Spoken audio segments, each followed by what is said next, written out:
আসসালামু আলাইকুম। মুসলিম উম্মাহ জন্য সবচেয়ে গুরুত্বপূর্ণ ঐতিহাসিক মুহূর্তগুলোর মধ্যে একটি হল বিদায় হজ।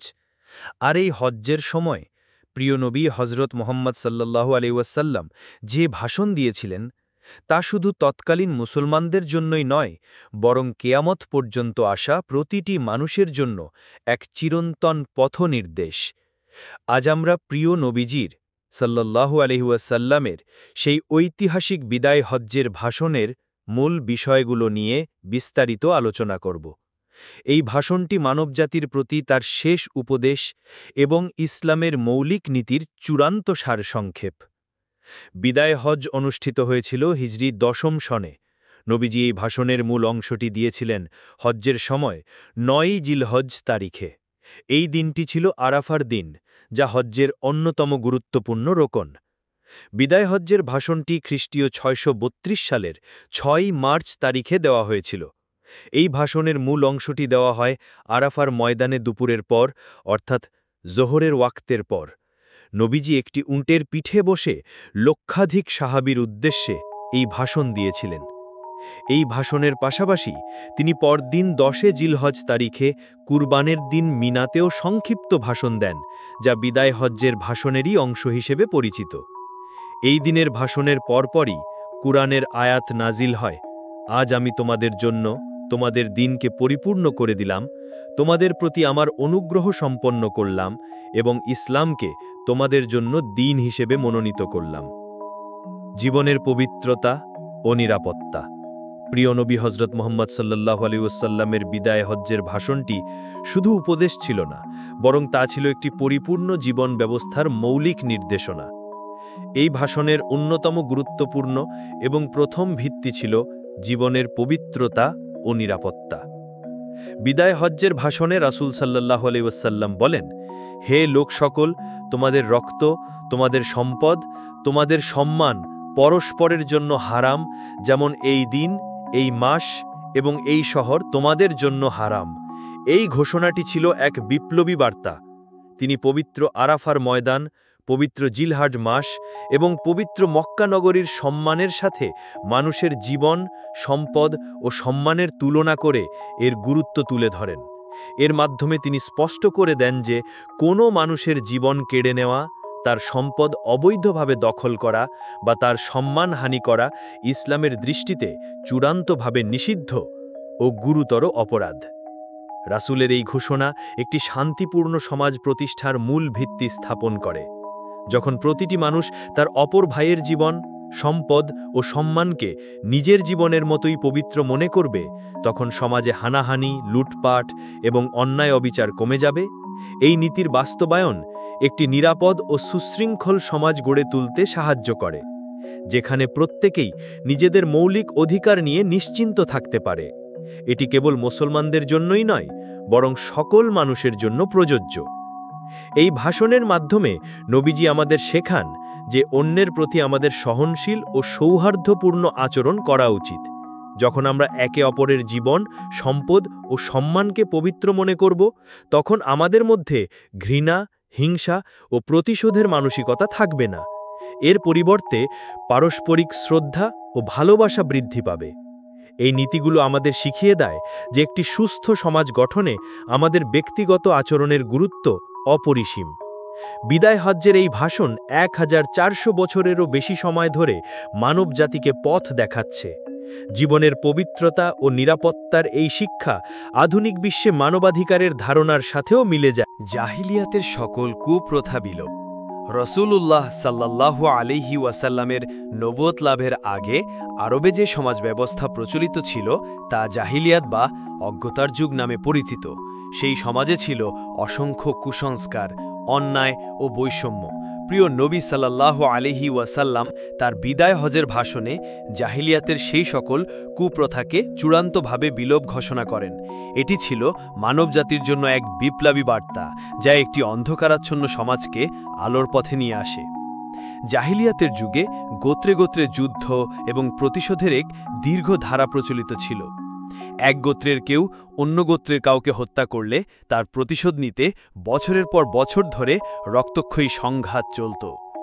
রাসূল সাল্লাল্লাহু আলাইহি ওয়াসাল্লাম এই প্রথাকে সম্পূর্ণ বাতিল করে দেন। তিনি বলেন, জাহিলিয়াতের সকল রক্তের দাবি আজ থেকে বাতিল করা হলো। এর মধ্যে প্রথম আমি আমার গোত্রের অর্থাৎ বনু হাশেমের রক্তের দাবি অর্থাৎ আমার চাচাতো ভাই রাবিয়া ইবনে হারেসের সন্তানের রক্তের দাবি বাতিল করছি। এই ঘোষণা ছিল প্রতিশোধের সেই হিংস্র চক্র ভাঙার এক মহান পদক্ষেপ। তৎকালীন আরবে সুদ ছিল অর্থনৈতিক শোষণের একটি বড় হাতিয়ার। ধনীরা দরিদ্রদের ঋণ দিয়ে চক্রবৃদ্ধি হারে সুদ আদায় করত, যা দরিদ্রদের জীবনকে দুর্বিষহ করে তুলত। রাসূল সাল্লাল্লাহু আলাইহি ওয়াসাল্লাম এই অর্থনৈতিক শোষণকে সম্পূর্ণ নিষিদ্ধ ঘোষণা করেন। তিনি বলেন, জাহিলিয়াতের সকল ধরনের সুদ আজ থেকে বাতিল করা হলো, আর এর মধ্যে প্রথম আমি আমার চাচা আব্বাস ইবনে আব্দুল মুত্তালিবের সকল সুদ বাতিল করছি। তিনি নিজের পরিবার থেকেই এই প্রথা বিলোপের সূচনা করেন, যা তার আন্তরিকতা ও দৃঢ়তা প্রমাণ করে। জাহেলিয়াতের যুগে নারীদের কোনো সম্মান ছিল না, তাদেরকে মানুষ হিসেবে গণ্য করা হতো না এবং তাদের কোনো অধিকার ছিল না। কন্যা সন্তান জন্ম নেওয়াকে লজ্জার বিষয় মনে করা হতো। রাসূল সাল্লাল্লাহু আলাইহি ওয়াসাল্লাম তার ভাষণে নারীদের অধিকার প্রতিষ্ঠা করেন এবং তাদের প্রতি সদ্ব্যবহারের নির্দেশ দেন। তিনি বলেন, নারীদের প্রতি সদ্ব্যবহার করবে। এই ঘোষণা নারীর মর্যাদাকে সমাজে প্রতিষ্ঠিত করে। জাহিলিয়াতের যুগে গোত্রীয় ও বর্ণগত শ্রেষ্ঠত্বের এক মিথ্যা অহংকার প্রচলিত ছিল। এক গোত্র নিজেকে অন্য গোত্রের চেয়ে শ্রেষ্ঠ মনে করত। রাসূল সাল্লাল্লাহু আলাইহি ওয়াসাল্লাম এই ধারণা সম্পূর্ণ বাতিল করে দেন। তিনি বলেন, কোনো আরবের উপর অনারবের বা কোনো অনারবের উপর আরবের শ্রেষ্ঠত্ব নেই। কোনো সাদার উপর কালোর বা কোনো কালোর উপর সাদার শ্রেষ্ঠত্ব নেই। শ্রেষ্ঠত্ব কেবল তাকওয়ার ভিত্তিতেই। এটি ইসলামের বিশ্বজনীন ভ্রাতৃত্ব ও সমতার এক মহান আদর্শ। নারীদের অধিকার ও মর্যাদা। ইসলামের আগমনের আগে আরবে নারীদের কোনো সম্মান ছিল না। তাদেরকে মানুষ হিসেবে গণ্য করা হতো না, বরং সম্পত্তির মতোই মনে করা হতো। কন্যা সন্তান জন্ম নেওয়াকে লজ্জার বিষয়ে মনে করে অনেক সময় তাদের জীবন্ত কবর দেওয়া হতো। এমন এক প্রেক্ষাপটে প্রিয় নবী হজরত মুহাম্মদ সাল্লাল্লাহু আলাইহি ওয়াসাল্লাম তার বিদায় হজের ভাষণে নারীদের অধিকার ও মর্যাদা প্রতিষ্ঠা করে এক বিপ্লবী ঘোষণা দেন। এই ভাষণটি ছিল নারী জাতির জন্য এক নতুন দিগন্তের সূচনা। নবীজি সাল্লাল্লাহু আলাইহি ওয়াসাল্লাম তার ভাষণের সবচেয়ে গুরুত্বপূর্ণ যে কথাটি বলেন তা হলো, তোমরা নারীদের ব্যাপারে আল্লাহকে ভয় করো, কেননা তোমরা তাদের আল্লাহর আমানত হিসেবে গ্রহণ করেছ এবং আল্লাহর কালেমার মাধ্যমে তাদের তোমাদের জন্য হালাল করেছ। এই ঘোষণাটি ছিল অত্যন্ত তাৎপর্যপূর্ণ। এর মাধ্যমে তিনি নারীদেরকে নিচেজ কোনো বস্তু বা সম্পত্তি হিসেবে নয়, বরং আল্লাহর পক্ষ থেকে দেওয়া এক পবিত্র আমানত হিসেবে গণ্য করার নির্দেশ দেন। এর ফলে নারীরা সমাজে এক নতুন সম্মান ও মর্যাদা লাভ করে। নবীজি শুধু পুরুষদের দায়িত্বের কথাই বলেই ক্ষান্ত হননি, বরং স্বামী স্ত্রীর পারস্পরিক অধিকারের কথা স্পষ্ট করে তুলে ধরেন। তিনি বলেন, তোমাদের যেমন নারীদের উপর অধিকার আছে, তেমনি নারীদেরও তোমাদের উপর অধিকার আছে। এই উক্তিটি স্বামী স্ত্রীর সম্পর্কে ভারসাম্য ও সমতা প্রতিষ্ঠা করে। তিনি আরও স্পষ্ট করে বলেন, তাদের অধিকার হলো তোমরা যেন তাদের খাদ্য ও বস্ত্রের ব্যাপারে উত্তম আচরণ করো। এর মাধ্যমে তিনি নিশ্চিত করেন যে নারীদের জীবনধারণের মৌলিক অধিকারগুলো তাদের প্রাপ্য। বিদায় হজের ভাষণে নবীজি সাল্লাল্লাহু আলাইহি ওয়াসাল্লাম বিশেষভাবে পুরুষদের নারীদের প্রতি সদ্ব্যবহারের নির্দেশ দেন। তিনি বলেন, নারীদের প্রতি সদ্ব্যবহার করবে। এটি ছিল তৎকালীন সমাজের জন্য একটি কঠিন বার্তা, কারণ যে সমাজে নারীদের সাথে খারাপ ব্যবহার ছিল স্বাভাবিক ঘটনা, সেখানে তাদের প্রতি উত্তম আচরণ করার নির্দেশ দেওয়া ছিল একটি যুগান্তকারী পদক্ষেপ। এই নির্দেশটি নারীদের প্রতি দয়া, মমতা ও সম্মানের ভিত্তি স্থাপন করে। জাহিলিয়াতের যুগে নারীদের বিবাহ, তালাক ও সম্পত্তির অধিকারের ক্ষেত্রে অনেক বৈষম্য ছিল। নবীজি সাল্লাল্লাহু আলাইহি ওয়াসাল্লাম তার ভাষণে এসব প্রথাকে বাতিল করে নারীদেরকে সেই সব অকল্যাণ থেকে মুক্তি দেন। যদিও বিদায় হজের ভাষণে তিনি সরাসরি উত্তরাধিকারের কথা বলেননি, তবে তিনি কোরআন ও সুন্নাহকে আঁকড়ে ধরার নির্দেশ দিয়ে নারীদের সম্পত্তির অধিকারকে নিশ্চিত করেন, যে আল্লাহ নিজেই কোরআনে নির্ধারণ করেছেন। আল্লাহর কিতাব ও রাসূলের সুন্নাহকে আঁকড়ে ধরা। প্রিয় নবী হজরত মুহাম্মদ সাল্লাল্লাহু আলাইহি ওয়াসাল্লামের বিদায় হজের ভাষণের সবচেয়ে গুরুত্বপূর্ণ অংশ ছিল মুসলিম উম্মাহর জন্য একটি সুস্পষ্ট দিক নির্দেশনা। তিনি শুধু তৎকালীন সমস্যাগুলো সমাধান দিয়েই ক্ষান্ত হননি, বরং কিয়ামত পর্যন্ত আসা প্রতিটি মুসলিমের জন্য জীবন চলার এক নির্ভুল পথ দেখিয়ে গেছেন। তিনি বলেন, আমি তোমাদের মাঝে দুটি জিনিস রেখে যাচ্ছি, যতক্ষণ তোমরা এই দুটি জিনিসকে আঁকড়ে ধরে থাকবে ততক্ষণ পথভ্রষ্ট হবে না, আল্লাহর কিতাব অর্থাৎ কুরআন ও আমার সুন্নাহ। আল্লাহর কিতাব অর্থাৎ পবিত্র কুরআন হলো মানবতার জন্য আল্লাহর পক্ষ থেকে পাঠানো সর্বশেষ এবং পরিপূর্ণ হেদায়েত। এতে জীবনের প্রতিটি ক্ষেত্রের জন্য সুস্পষ্ট নির্দেশনা রয়েছে। এটি শুধু একটি ধর্মীয় গ্রন্থ নয়, বরং এটি একটি জীবন বিধান। অপরদিকে রসুলের সুন্নাহ হল সেই নির্দেশনার বাস্তব রূপ। রসুল সাল্লাল্লাহু আলাইহি ওয়াসাল্লাম তার সারা জীবন ধরে কোরআনের আদেশগুলো কিভাবে পালন করতে হয় তা হাতে কলমে শিখিয়ে গেছেন। সুতরাং কোরআন ও সুন্নাহ একে অপরের পরিপূরক, একটিকে বাদ দিয়ে অন্যটিকে বোঝা সম্ভব নয়। নবীজি সাল্লাল্লাহু আলাইহি ওয়াসাল্লাম স্পষ্ট করে বলেছেন যে কোরআন ও সুন্নাহকে আঁকড়ে ধরে থাকলে আমরা পথভ্রষ্ট হব না। এর কারণ হলো এই দুটিই হলো সত্যের মানদণ্ড। যখনই কোনো নতুন ফিতনা বা সমস্যা আসে, তখন কুরআন ও সুন্নাহর দিকে ফিরে গেলেই আমরা সঠিক সমাধান পাই। যারা কুরআন ও সুন্নাহ থেকে দূরে সরে যায় তারা বিভিন্ন ধরনের কুসংস্কার, বিদআত এবং ভ্রান্ত ধারণার শিকার হয়ে যায়। তাই মুসলিম হিসেবে আমাদের কর্তব্য হলো এই দুটিকে আমাদের জীবন পরিচালনার মূল ভিত্তি হিসেবে গ্রহণ করা। কুরআন ও সুন্নাহ শুধু আমাদের ইবাদতের জন্য নয়, বরং জীবনের প্রতিটি ক্ষেত্রের জন্য অপরিহার্য। আমাদের ব্যক্তিগত জীবন, পারিবারিক জীবন, সামাজিক জীবন, অর্থনৈতিক জীবন সবকিছুই এই দুটির আলোকেই পরিচালিত হওয়া উচিত। যেমন কিভাবে নামাজ পড়তে হবে, কিভাবে ব্যবসা করতে হবে, কিভাবে পরিবারের সদস্যদের সাথে আচরণ করতে হবে, এসবই আমরা সুন্নাহ থেকে শিখতে পারি। আর এই সুন্নাহর ভিত্তি হলো কুরআন। শয়তানের কুমন্ত্রণা থেকে সতর্কীকরণ। প্রিয় নবী হজরত মুহাম্মদ সাল্লাল্লাহু আলাইহি এর বিদায় হজ্জের ভাষণটি ছিল মানব জাতির জন্য এক পথ নির্দেশিকা। সেই ভাষণে তিনি শুধু অতীতের কুপ্রথা বিলোপী করেননি, বরং ভবিষ্যতের বিপদ সম্পর্কেও সতর্ক করে গেছেন। এর মধ্যে একটি ছিল শয়তানের কুমন্ত্রণা। নবীজি সাল্লাল্লাহু আলাইহি বলেন, শয়তান এখন তোমাদের এই শহরে আবারও পূজা পাওয়ার আশা ছেড়ে দিয়েছে, কিন্তু ছোটখাটো বিষয়ে তোমাদের মধ্যে বিভেদ সৃষ্টি করতে সে কখনো হতাশ হবে না।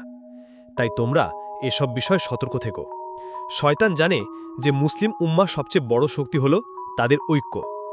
তাই শয়তানের প্রধান কৌশল হল মুসলমানদের মধ্যে বিভেদ সৃষ্টি করা। নবীজি সাল্লাল্লাহু আলাইহি যখন বলেন যে শয়তান আর পূজা পাওয়ার আশা ছেড়ে দিয়েছে, এর অর্থ হল মুসলিমরা আর প্রকাশ্যে মূর্তি পূজা করবে না। কিন্তু শয়তান তার কৌশল পরিবর্তন করে। এখন সে এমন ছোট ছোট বিষয়ে বিভেদ সৃষ্টি করে যা মুসলিমদের মধ্যে পারস্পরিক ঘৃণা ও শত্রুতা জন্ম দেয়, যেমন মাযহাব, ব্যক্তিগত মতভেদ, রাজনৈতিক বা সামাজিক বিষয়ে অনৈক্য ইত্যাদি। নবীজি আমাদের ছোটখাটো বিষয়ে সতর্ক থাকতে বলেছেন। এই ছোটখাটো বিষয় বলতে এমন বিষয়গুলোকে বোঝানো হয়েছে যেগুলো ইসলামের মূল নীতির সাথে সাংঘর্ষিক নয়, কিন্তু শয়তান সেগুলোকে এমনভাবে উপস্থাপন করে যে আমরা সেগুলোকে বড় করে দেখি এবং একে অপরের সাথে ঝগড়ায় লিপ্ত হই। যেমন কোনো একটি আমলের পদ্ধতি নিয়ে মতভেদ বা পোশাকের ধরন নিয়ে বিতর্ক। এই ছোটখাটো বিষয়গুলো শেষ পর্যন্ত মুসলিমদের ঐক্যকে দুর্বল করে দেয়। শয়তানের কুমন্ত্রণা থেকে বাঁচার উপায়। শয়তানের এই কুমন্ত্রণা থেকে বাঁচার জন্য কিছু গুরুত্বপূর্ণ পদক্ষেপ নেওয়া যেতে পারে। কোরআন ও সুন্নাহর দিকে ফেরা। আমাদের যে কোনো মতভেদ হলে কোরআন ও সহিহ সুন্নাহর দিকে ফিরে যেতে হবে। এটি হলো সত্যের মানদণ্ড। পরস্পর ক্ষমা ও সহনশীলতা। ছোটখাটো বিষয় মতভেদ হলে একে অপরের প্রতি সহনশীল ও ক্ষমাশীল হতে হবে। আল্লাহ তাআলা বলেন, ক্ষমা করো এবং সুন্দরভাবে উপেক্ষা করো। সূরা হিজর 15। ভ্রাতৃত্বের বন্ধন মজবুত করা। একে অপরের সাথে সৌহার্দ্যপূর্ণ সম্পর্ক বজায় রাখতে হবে। নিয়মিত একে অপরের খোঁজ খবর নেওয়া এবং বিপদে পাশে দাঁড়ানো মুসলিম ভ্রাতৃত্বের গুরুত্বপূর্ণ অংশ। বিশ্বজনীন ভ্রাতৃত্ব ও সমতা। প্রিয় নবী হজরত মুহাম্মদ সাল্লাল্লাহু আলাইহি এর বিদায় হজ্জের ভাষণটি শুধু তৎকালীন মুসলিমদের জন্যই নয়, বরং পৃথিবীর সকল মানুষের জন্য এক আলোকবর্তিকা। এই ভাষণের সবচেয়ে উজ্জ্বল এবং বিপ্লবী শিক্ষাগুলোর মধ্যে একটি হল বিশ্বজনীন ভ্রাতৃত্ব ও সমতার ধারণা। তিনি জাতি, বর্ণ, গোত্র ও ভাষার সকল ভেদাভেদ ভেঙে দিয়ে মানবতাকে এক কাতারে দাঁড় করিয়েছিলেন। জাহিলিয়তের যুগে গোত্র ও বর্ণের ভিত্তিতে মানুষের মধ্যে শ্রেষ্ঠত্বের একটি মিথ্যা ধারণা প্রচলিত ছিল। আরবরা অনারবদের থেকে নিজেদেরকে শ্রেষ্ঠ মনে করত এবং ধনী গরিবের মধ্যে ছিল আকাশ পাতার পার্থক্য। নবীজি এই সাল্লাল্লাহু আলাইহি এই সকল বিভেদকে সম্পূর্ণভাবে বাতিল করে দেন। তিনি বলেন, হে লোক সকল, তোমাদের আল্লাহ একজন, তোমাদের পিতা একজন। কোনো আরবের উপর অনারবের বা কোনো অনারবের উপর আরবের শ্রেষ্ঠত্ব নেই। কোনো সাদার উপর কালোর বা কোনো কালোর উপর সাদার শ্রেষ্ঠত্ব নেই। শ্রেষ্ঠত্ব কেবল তাকওয়া অর্থাৎ আল্লাহ ভীতির ভিত্তিতেই। এই ঘোষণাটি ছিল একটি বিপ্লবী বার্তা, যা মানবতাকে সকল মিথ্যা অহংকার থেকে মুক্ত করে। রাসূল সাল্লাল্লাহু আলাইহি সুস্পষ্টভাবেই জানিয়ে দিয়েছেন যে মানুষের শ্রেষ্ঠত্বের মাপকাঠি তার বংশ, গোত্র, বর্ণ, ভাষা বা সম্পদ নয়, বরং তার তাকওয়া অর্থাৎ যে ব্যক্তি আল্লাহকে বেশি ভয় করে, তার আদেশ নিষেধ বেশি মেনে চলে, সেই আল্লাহর কাছে সবচেয়ে সম্মানিত। এই নীতিটি একটি সমাজকে এমনভাবে গড়ে তোলে যেখানে প্রত্যেকের মর্যাদা তার কর্ম এবং সততার উপরে নির্ভর করে, কোনো ধরনের জন্মগত পরিচয়ের উপর নয়। এটি সমাজের দুর্বল ও পিছিয়ে পড়া মানুষের জন্য এক বড় অনুপ্রেরণা। বিদায় হজ্জের ভাষণে নবীজি সাল্লাল্লাহু আলাইহি জাতিগত বৈষম্য দূর করে বিশ্বজনীন ভ্রাতৃত্বের এক নতুন দিগন্ত উন্মোচন করেন। তিনি ঘোষণা করেন যে সকল মুসলিম একে অপরের ভাই। এই ভ্রাতৃত্বের ভিত্তি কোনো গোত্রের বন্ধন নয়, বরং ইসলামের বন্ধন। এই নীতির কারণে মক্কা থেকে আগত একজন কুরাইশ এবং আবিসিনিয়া থেকে আগত একজন হাবশীও একই কাতারে দাঁড়ানোর সুযোগ পেয়েছে। এই ভ্রাতৃত্ববোধ শুধু ধর্মীয় গণ্ডির মধ্যে সীমাবদ্ধ ছিল না, বরং তা সকল মানুষের জন্য দয়া, মমতা এবং ন্যায় বিচারের বার্তা বয়ে এনেছিল। বিদায় হজ্জের এই ভাষণ শুধু কিছু উপদেশের সমষ্টি ছিল না, বরং এটি ছিল একটি পরিপূর্ণ জীবনবিধানের সারসংক্ষেপ। বিদায় হজ্জের এই ভাষণ 1400 বছরেরও বেশি সময় ধরে মানবজাতিকে পথ দেখাচ্ছে।